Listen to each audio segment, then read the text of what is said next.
Hey everyone, Chris Mewis here once again, and welcome to the back half of the 12 Days of Let's Read. Here we are on day 7, and today we have looks like it's a longer story. It's called, and apparently it's a Metroid fanfic called Tales of the Spageti Womna. I'm dead serious, that's how it's spelled. S-P-A-G-E-T-I, Spageti Womna, W-O-M-N-A. And it's written by Mr. T. Woo! It's M-R, capital T, and then capital W-O-O-O-O-O-O-O.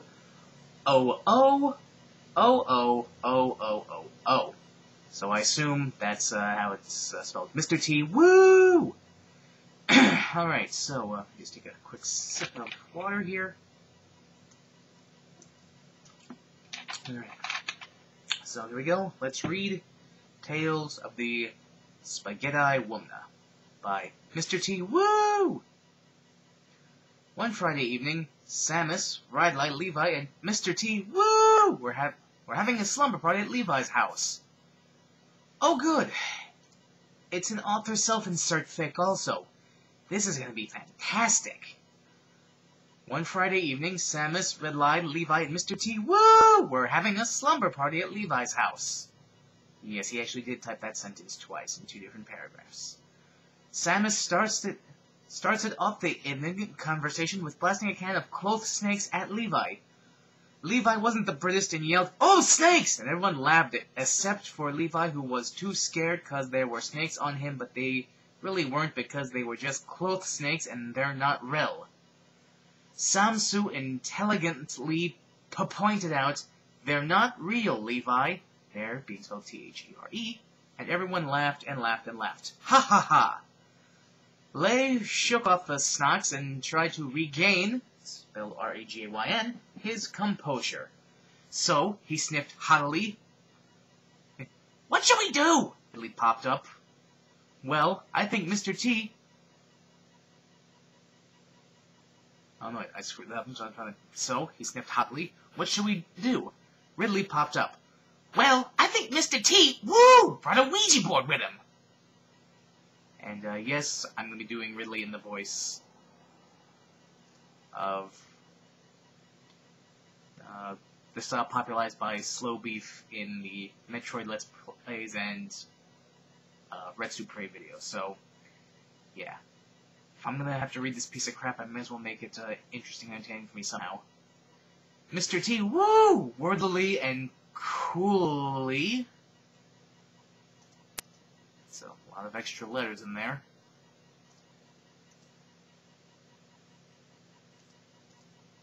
Pulled out a board, and the group gazed in awe. Mr. T, woo, was too cool to be in awe over the Ouija board because he had it for a long time, and it was nothing special.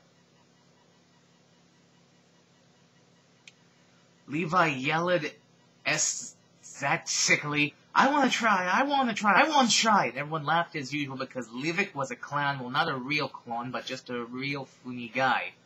"What the H-E double hokey sticks is a Ouija board?" Sames asked shyly. Everyone giggled, even Samsus, because you know it's hard to resist sometimes with your friends, and Ridley, who was extraordinarily hot. What? Ridley answered kindly, "It's a board that lets you talk to dead people who've moved on to beyond this life. Because what have we been is what we are." Samsu looked at it doubtfully at the mustached Italian on the board. "Prove it," she scoffed. "Well, I'll need a volunteer," Ridley said, and Mr. T, woo, nodded in agreement. Levi has always been to butt end of every joke, so he was like, "Give me a shot, I'll show you that my ancestors think I'm amazing and will change the world." Everyone looked to live. Whoop seemed to be very secure of himself. "Okay, then let's give it a whirl." Everyone watched closely and excitedly. There was complete silence. Levi set his ladylike, well-moisturized hands on that moving bed on the Ouija board, you know the one, and called out in a dramatic voice, Oh, hello there, my dead, dusty, corpsey ancestors. Speak that I may benefit from your knowledge, because you are dead and therefore by default wise and knowledgeable about the ladies. Slowly it's spelt. I-H-O-P-E.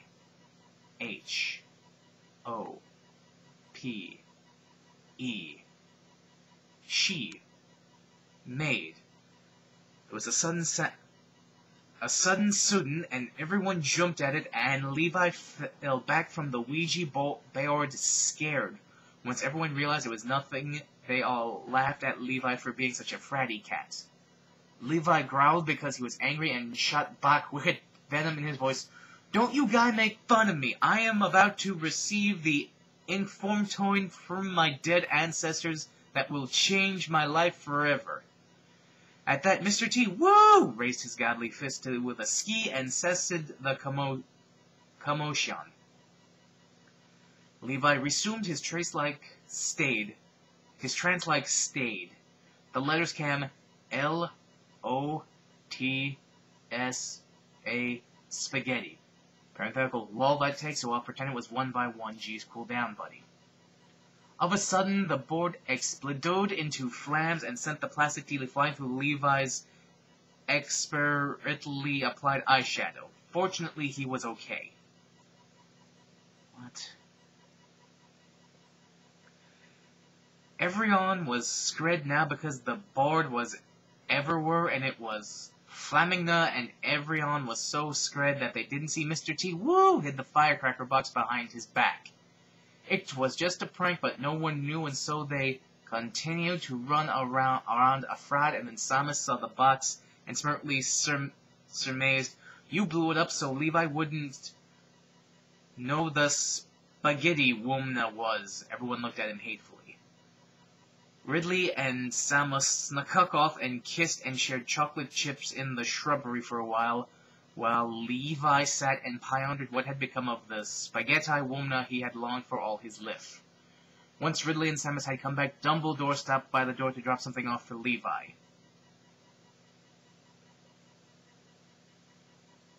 Why is Dumbledore in this story? Seriously, where did that come from? Guess what it was? Levi took the Bixo off the Kroner, and everyone was curious, and he looked in Sidix, and Mr. T, woo, could see he was really happy. He was really perceptive, like, that's it. But then the noise, it was back. Levi was so scared, he snapped the box shut. No one cared about the sound, and except asking Levi what was in the box, but he was so scared he couldn't spoke. That's the sound of death, Levi proclaimed. Come on, Levi, don't be a chicken and open to Oh, I'm sorry. Come on, Levi, don't be a shish can and open to box, Ridley emoted. Samus looked at Ridley, impressed by his manly ways, and hoping she might be pregnant by him later. Ew. Levi braked himself and peeled inside the box. There was a dramatic noise, and a character looking startlingly like Ridley emerged.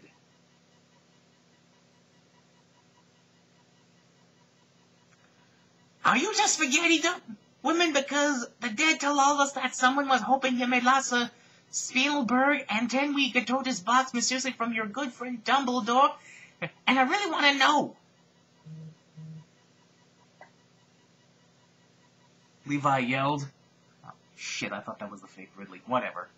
No one else was excited, just shocked. It was another Riddler's. The impostor, Ridley said. Now I was meant for Samus, because I'm her real love, and Samus knew it was true.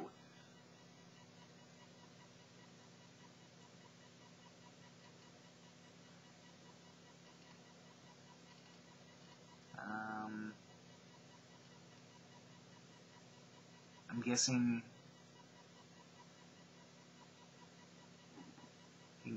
this is author's notes. Suspense. Alright guys, that's the end of chapter 1. I have to finish my project on poetry for class tomorrow. I'll write some more later for you. Love you all.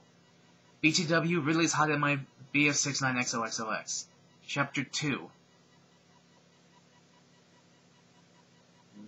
What? It's back? Okay. Slurp? Oh, I guess that's supposed to be a sound effect. Nathan slurped as he sucked it all up, complete with 2 balls. It was too much for him, though, and he ended up spitting it out in a great heap. Can't hold in your spaghetti, Nathaniel? Brutus chiddedly.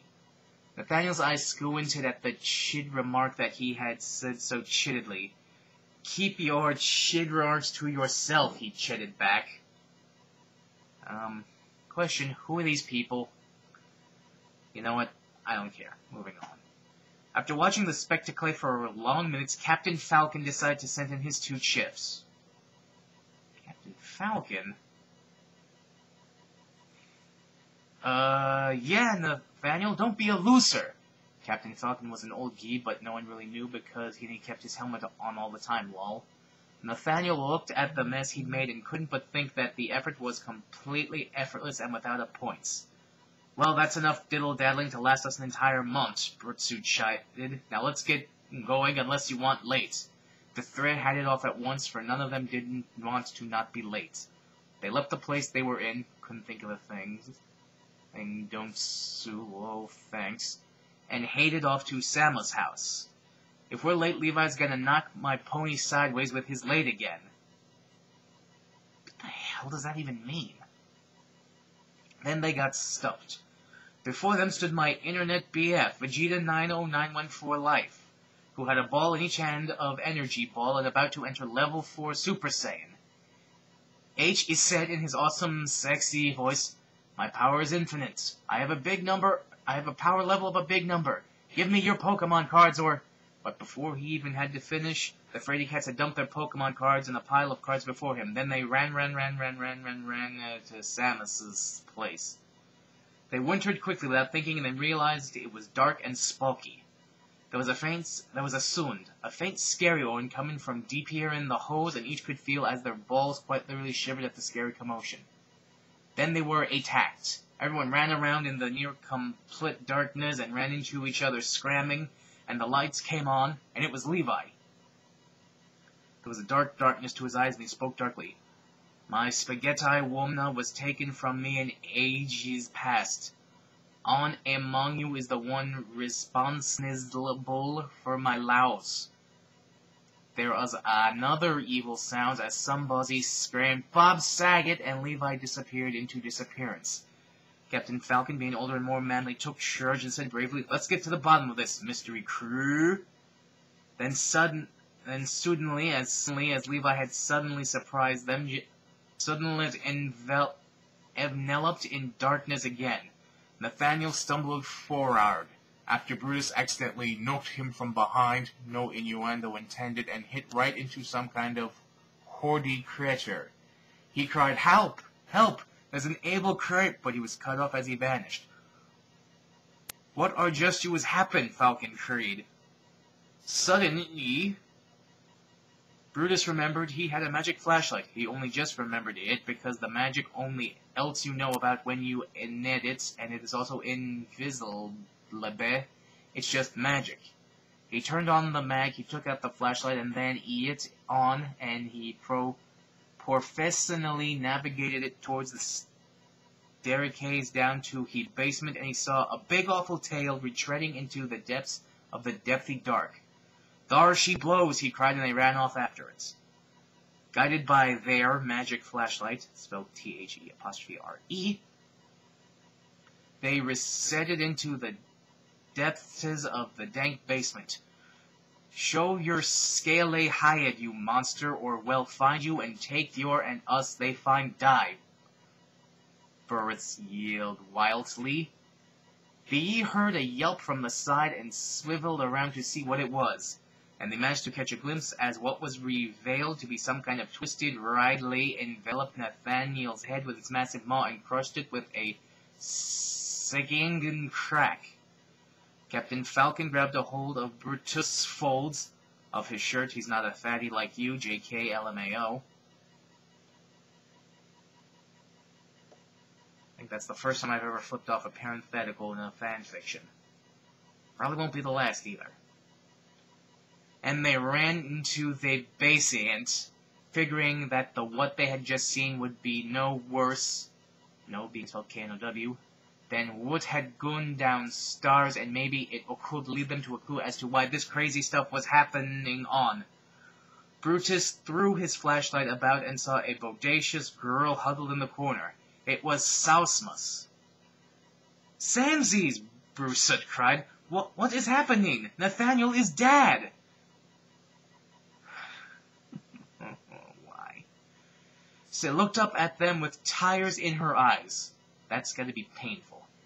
"It's the evil Ridley's. He is spitting everyone and says he loves me, and I know I love him, and I think real Tiddly is dead upstairs, but I can't know for sure. Parentheses, don't worry, he is too sexy to die. And I'm all drawn up inside, and I'm scared, and I just wish that this confusing spaghetti madness didn't show in the Ouija and blow up in faces, ruin lives, and Ridley love confusion. I need help. Cholera!" Seriously, just type right there in all caps, bold and italics, cholera. I don't even know. They heard stomping behind them, and so they ran without looking back. Well, Brutus did, but F. Galkin had heard enough, and with a blood-curdling cry, he cacophoned, "Falcon, punch!" as he swung around and hit Evil Ridley right between the beady eyes. Evil Ridley flew back into the wall, motionless. "No, my true love!" Samsu cried, just before she grabbed a vase and smashed it over Falcono's head. Brutus lunged over and grabbed Samsus's hand so she couldn't reach anything else heavy to smack the captain or ruined with, and she said 4 words that would change some friggate's life.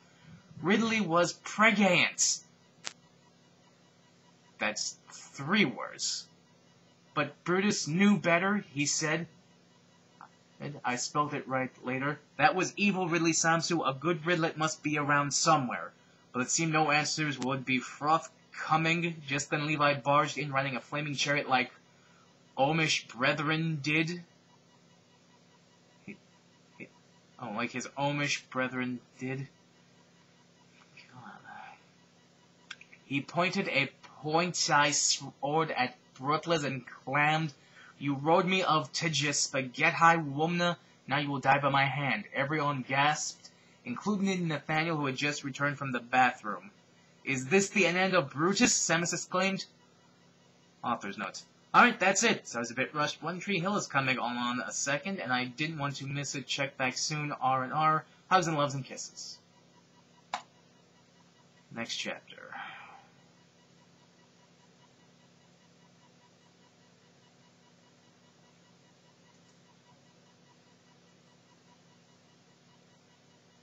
Oh, joy! My internet connection died as I was reading this. Looks like this one's gonna be a 2-parter, folks. You know, it's probably better that way because, I don't think I can read much more of this. So, part 2, coming